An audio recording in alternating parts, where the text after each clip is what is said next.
Oye, tengo algo que decirte. Narrado por Rocío Ruiz.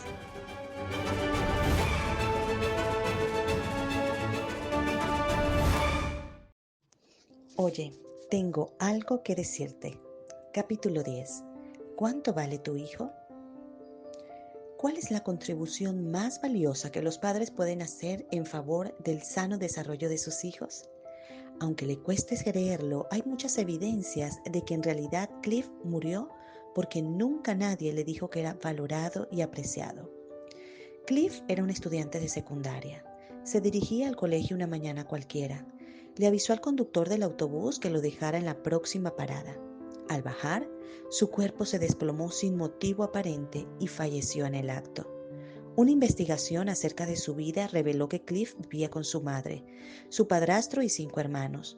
Los pocos compañeros con los que se relacionaba coincidieron en afirmar que nunca sonreía y que hablaba muy poco. De hecho, cuando su madre recibió la noticia de su fallecimiento, exclamó: «Él nunca dijo que se sentía mal». Y el padrastro añadió: «No le oí decir nada desde que llegué a esta casa». Al revisar su registro en la escuela, se supo que Cliff nunca había pertenecido a ningún club ni ocupado un cargo en las organizaciones estudiantiles. Tampoco participaba en competencias deportivas ni en las clásicas travesuras de los escolares. Sus maestros lo consideraban tímido y poco sociable. Todo indicaba que nadie había percibido su existencia hasta aquella mañana cuando su cuerpo sin vida se desplomó en lo que fue para él la última parada del autobús. Causas de una muerte. ¿De qué murió Cliff? El certificado de defunción indicó que fue un fallo cardíaco. ¿Fue realmente un fallo del corazón o fue un fallo de comunicación? Probablemente lo último tuvo mucho que ver. Fallos de comunicación, especialmente por parte de quienes se relacionaban directamente con Cliff: padre, hermanos, maestros. Fallos que posiblemente debilitaron las defensas físicas y emocionales del muchacho y que le provocaron un colapso aquella fría mañana de invierno. ¿Será posible que un ser humano muera a causa de no ser tomado en cuenta porque nadie lo valore? Todas las evidencias conllevan a una respuesta afirmativa en el caso de Cliff. Como bien afirma Viktor Frankl, nuestra mayor necesidad como seres humanos es la de encontrar significado a nuestras vidas. Muertos en vida. Sin embargo, triste es reconocerlo. A nuestro alrededor hay muchos muertos en vida que deambulan por las calles sin propósito alguno, simplemente porque nadie se interesa por ellos de manera auténtica, porque nadie se preocupa por comunicarles la gran verdad de que para Dios cada ser humano es intrínsecamente valioso. La raza humana fue destinada a gozar de una relación eterna con el Creador.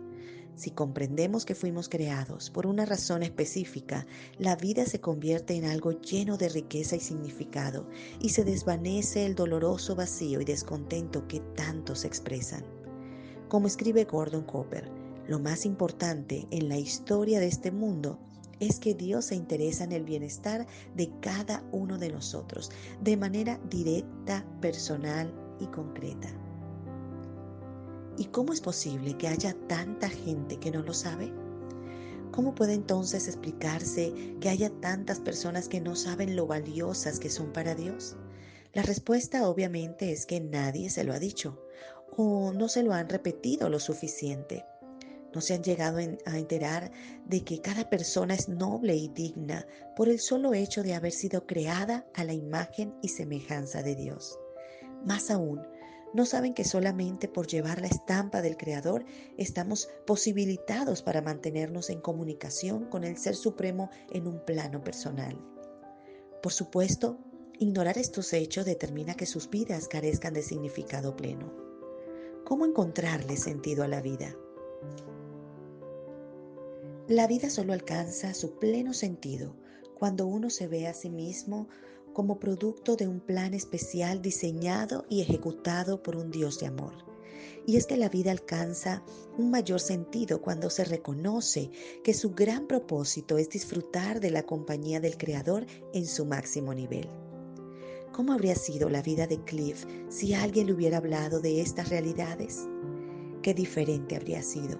Saber que en el cielo hay un Padre amante que se interesa de manera profunda por el bienestar de cada hijo suyo. Alguien que sabe todo lo que nos acontece y que dispone las cosas para nuestro bien.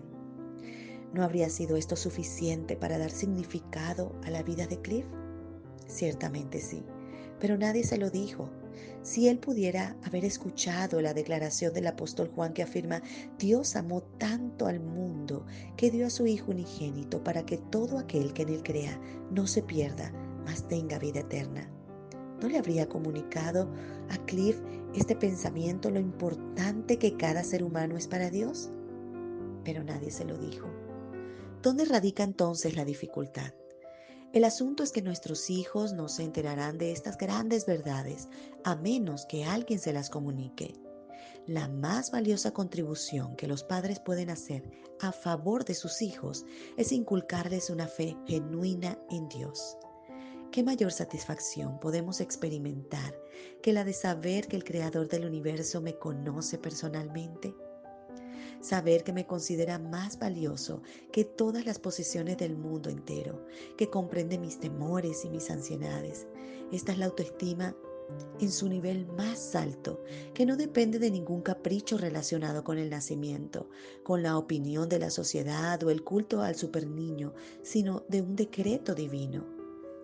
Si el propio creador del universo determinó el valor intrínseco de cada persona desde el mismo instante de su nacimiento en este mundo, si alguien todavía abriga dudas al respecto, la invitación es que dé una mirada al plan que trajo a esta tierra Jesucristo, el Hijo de Dios, más específicamente a la forma como se relacionó con sus discípulos. La persona que más se interesa por mí personalmente. ¿Se ha preguntado usted qué cualidades manifestó Jesús para que sus discípulos estuvieran dispuestos aún a dar sus vidas por Él? Sin duda alguna, podría mencionarse toda una lista de factores. Hay uno, sin embargo, que me atrevo a asegurar tuvo un impacto determinante en esa realidad. La señal distintiva del ministerio de Jesús fue el interés que mostró por el bienestar de cada ser humano con el cual se relacionó. Un interés tan profundo que en sí mismo transmitía el mensaje de lo valioso que cada individuo es para Dios. Uno de los grandes propósitos de la encarnación de Jesús fue el de enseñarnos el valor de cada ser humano. El Hijo de Dios ofreció a cada persona el don de la individualidad, el don de la autoestima. Este es un elemento único, peculiar del cristianismo. Lo más asombroso es que con la encarnación de Jesús por primera vez en la historia emerge un nuevo líder espiritual que centraba todo su interés en cada persona individualmente. ¿Cómo demostró el Salvador su interés en cada persona? Al escoger como sus discípulos a gente común y corriente, al dirigir sus enseñanzas a todo el que estuviera dispuesto a escucharlas, sin distinción de clase o raza, al relacionarse con gente rechazada por la clase dirigente de su tiempo. Lo demostró al acercarse a los leprosos y a los marginados, al infundir esperanza a los desalentados y calmar los temores de los angustiados, al sanar a los enfermos, a los mudos, a los cojos, cuando bendecía a los niños y alentaba a las madres. También puso de manifiesto el mismo interés cuando perdonó a Pedro, quien lo había negado cobardemente, y a Judas, el vil traidor. Su amor por la humanidad era el mismo que lo hizo venir hasta esta tierra, su profundo e inalterable amor por el bienestar y la redención de cada miembro de la raza humana. Él me conoce a mí personalmente, hasta el punto de que tiene contados todos mis cabellos, se interesa por mí y se solidariza con mis alegrías y con mis tristezas, pues Él es tan divino como humano y por amor a mí quiso pasar por todas esas vicisitudes humanas, incluida la muerte. Las posibilidades individuales. ¿Por qué ese interés en cada individuo? ¿Por qué atribuía valor a quienes aparentemente no lo tenían?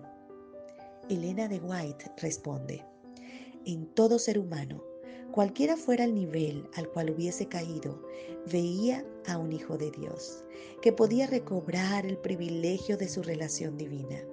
En cada ser humano discernía posibilidades infinitas. Veía a los hombres según podrían ser transfigurados por su gracia. En su presencia, las almas despreciadas y caídas se percataban de que aún eran seres humanos y anhelaban demostrar que eran dignas de su consideración. Esto fue lo que Cristo vio en nosotros y lo que lo trajo a este diminuto planeta: posibilidades. Vio en nosotros un valor, un potencial, que a simple vista no se percibía, pero que estaba allí. ¿Es eso lo que percibimos en nuestros hijos? A veces puede parecer que no tienen remedio, que no aprenderán, que están condenados al fracaso, pero recordemos que en ellos hay posibilidades. El trato apropiado. ¿Por qué no tratar a nuestros hijos de la misma manera como Jesucristo lo hizo con sus discípulos? ¿Cómo podríamos imitar al modelo divino en nuestro trato con los pequeños y jóvenes que están bajo nuestra responsabilidad? ¿Cómo tratar especialmente a los menos promisorios, los que parecieran tener menos valor? Un ejemplo de la vida real serviría para ilustrar el concepto. Una maestra que supo ver posibilidades. Tony Campolo relata la historia de Teddy, uno de esos alumnos a quienes resulta difícil querer. Su maestra cuenta que Teddy no prestaba atención en las clases, respondía de mala gana, sacaba malas notas y era desasiado. Su conducta era tan insoportable que la maestra admite que hasta disfrutaba cuando le colocaba una X en las tareas. Pero lo que ella no sabía era la causa de esa mala conducta. Un día se le ocurrió echar una mirada a los registros de Teddy. Allí vio que Teddy fue un niño promisorio hasta el día en que su padre enfermó gravemente y murió. Desde entonces se tornó problemático. La maestra ignoraba este hecho. A partir de entonces, su percepción del caso de Teddy cambió parcialmente. Como es costumbre en algunos lugares, cuando llegó la Navidad, los niños le trajeron numerosos regalos a su maestra. Todos los regalos estaban envueltos en papel brillante. Todos, excepto uno. Teddy envolvió el suyo con un papel corriente y lo pegó como pudo con una cinta plástica. Cuando la maestra tomó el regalo de Teddy en sus manos, los demás niños no pudieron contener la risa, pero curiosamente ese fue el primero que ella abrió. Lo que encontró enterneció su corazón. Un frasco de perfume corriente, casi vacío, y un viejo brazalete. Con el objeto de acallar las risas y murmullos de los alumnos, la maestra se puso el brazalete y también un poco del perfume. Además, se paró delante del grupo mientras exclamaba: «Esto es algo maravilloso, Teddy».